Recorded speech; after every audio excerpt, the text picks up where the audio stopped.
che il punteggio non tragga in inganno, la partita è stata più vera di quella che può sembrare. Il primo tempo è stato equilibrato, finito sull'1-0.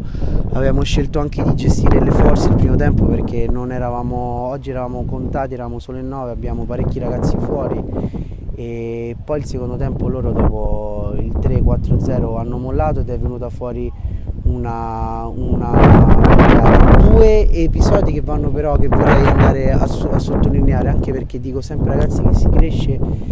nei momenti in cui la gara è un po' più facile. Sul 9-0 ho avuto un mio ragazzo che per fare un contrasto e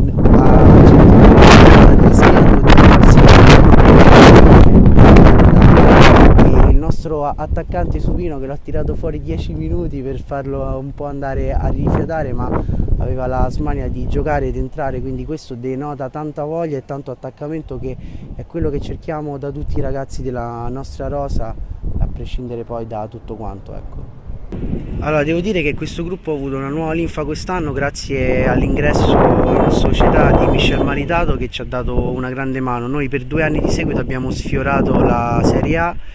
e i ragazzi al termine della scorsa gara erano molto giù di morale, però ecco, questo ingresso di nuovo del presidente ci ha dato una grande mano, e al di là dei playoff teniamo anche alla Coppa Italia, dove al Pescatore, che saranno 2 gare molto competitive, e ci piace perché le gare competitive ci aiutano a crescere.